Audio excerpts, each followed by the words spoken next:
Welcome friends. आज हम बात करेंगे क्लास 11 हिस्ट्री चैप्टर 3 तीन महाद्वीपों में फैला हुआ साम्राज्य एन एम्पायर अक्रॉस 3 कॉन्टिनेंट्स, यानी कि रोमन साम्राज्य के most important objective type questions की, जो इस सीरीज का पार्ट 4 है। और इसे भी हम लोग एक खेल के माध्यम से सीखेंगे और मैं आशा करता हूं आप इस खेल को एंजॉय भी करेंगे और सीखेंगे भी। इस खेल का नाम है वर्ड सर्च, यानी कि सही उत्तर ढूंढिए। ये जो आपके पास बाएं साइड में ये आप बॉक्स देख रहे हैं, इस बॉक्स में उत्तर हैं और इस साइड में ये आप सीरियल नंबर 1 से 10 तक देख सकते हैं, ये सारे प्रश्न हैं। और ये जो आप ब्रैकेट में नंबर्स देख रहे हैं, ये आपके उत्तर ढूंढने के लिए क्लू हैं, जिसकी मदद से इस खेल को हम खेलेंगे और नए प्रश्नों के उत्तर जानेंगे। चलिए शुरू करते हैं। पहला सवाल, question number 1। He was bishop of the north African city of hippo. वह उत्तरी अफ्रीकी शहर हिप्पो का बिशप था। बिशप एक पादरी होते हैं और चर्च में उनका बहुत ही ऊंचा स्थान होता है। तो अफ्रीका के एक शहर हिप्पो के वो बिशप थे, यानी कि चर्च के सबसे बड़े पदाधिकारी थे। और उनका नाम आपको यहां से ढूंढना है। आपकी सहायता के लिए ये क्लू है, 4 लेटर का नाम है उनका। तो चलिए उत्तर ढूंढते हैं। सबसे पहले ये रहा आपके सामने उत्तर। उनका नाम था संत अगस्टीन। तो संत अगस्टीन उत्तरी अफ्रीकी शहर हिप्पो के बिशप थे। चलिए आगे बढ़ते हैं और दूसरा क्वेश्चन देखते हैं। Liquid like wine and olive oil were transported in these containers. इन मटकों या कंटेनरों में शराब और जैतून के तेल जैसे तरल पदार्थ ले जाया जाता था। बहुत ही इंपॉर्टेंट क्वेश्चन है, 1 मार्क के लिए। मैं आपको बता रहा हूं, आपको जरूर यह प्रश्न मिलेगा आपके एनुअल एग्जामिनेशन में। तो उन मटकों को या उन कंटेनरों को क्या कहते थे जिसमें शराब या जैतून का तेल ले जाया जाता था? और ये जो उत्तर है, ये 3 लेटर से मिलकर बना हुआ वर्ड है। तो चलिए ढूंढते हैं इसका उत्तर। ये रहा प्रश्न 2 का उत्तर, एम्फोरा। एम्फोरा एक मटका जैसा होता था और इस कंटेनर में शराब या जैतून के तेल जैसे तरल पदार्थ एक जगह से दूसरी जगह ले जाया जाता था।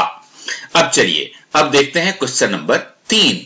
Who had substantial legal control over their children. ये रोमन एम्पायर की बात हो रही है, रोमन साम्राज्य की बात हो रही है कि किसका अपने बच्चों पर अत्यधिक कानूनी नियंत्रण था, यानी कि अपने बच्चों के ऊपर किसका ज्यादा कानूनी अधिकार था। और इसका सही उत्तर क्या है, ये देख लिए, पिता का। यानी कि रोमन समाज में पिता का महत्व ज्यादा हुआ करता था, इसलिए बच्चों पर अत्यधिक कानूनी नियंत्रण भी उन्हीं का होता था। चलिए क्वेश्चन नंबर 4 देखते हैं। Here is strong evidence of widespread casual literacy found। यहां व्यापक काम चलाऊ साक्षरता के पुख्ता प्रमाण मिले हैं। यानी कि रोमन साम्राज्य के अंदर आपको 3 लेटर से बना हुआ उस शहर का नाम ढूंढना है जहां पर काफी व्यापक स्तर पे काम चलाऊ साक्षरता था। यानी कि साक्षरता की दर वहां पर काफी अच्छी थी, काम चलाऊ साक्षरता सबके पास थे। तो उस शहर का नाम क्या था ये आपको ढूंढना है। चलिए ढूंढते हैं इस उत्तर को। ये शहर है वो, इस शहर का नाम था पोम्पेई, यानी कि पोम्पेई शहर में व्यापक काम चलाओ साक्षरता के प्रमाण हमें मिले हैं। क्वेश्चन नंबर 5 देखते हैं। This was spoken in Egypt during this period, यानी कि रोमन साम्राज्य का जब शासन चारों तरफ फैला हुआ था तो उस अवधि में मिस्र भी रोमन एम्पायर का ही हिस्सा हुआ करता था। तो वहां पर में कौन सी भाषा बोली जाती थी, और जो भाषा बोली जाती थी वो 3 लेटर को मिलकर के बना हुआ है जो हमें ढूंढना है। तो चलिए देखते हैं कौन सा है वो जगह।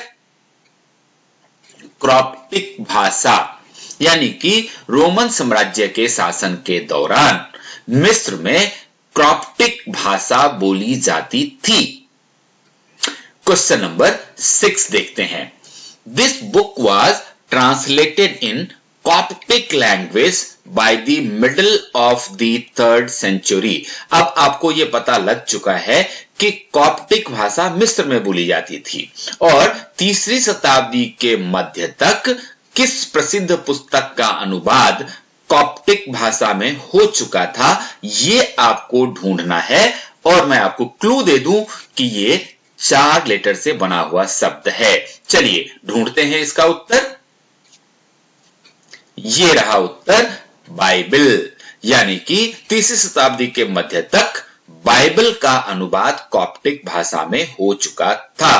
क्वेश्चन नंबर 7 देखते हैं। This country was famous for the production of olive oil. आज भी ऑलिव ऑयल स्वास्थ्य के लिए बहुत उत्तम माना जाता है। तो उस समय में जब रोमन साम्राज्य का शासन चल रहा था 3 अलग अलग महाद्वीपों में, एशिया, अफ्रीका और यूरोप में, तो जैतून के तेल यानी कि ऑलिव ऑयल के प्रोडक्शन के लिए कौन सा देश बहुत प्रसिद्ध था? और उत्तर है स्पेन, यानी कि स्पेन में जैतून के तेल का उत्पादन बहुत अधिक मात्रा में होता था और इसका अंतर्राष्ट्रीय व्यापार भी होता था। क्वेश्चन नंबर 8 देखते हैं। This language displaced Celtic which ceased to be written after the 1st century।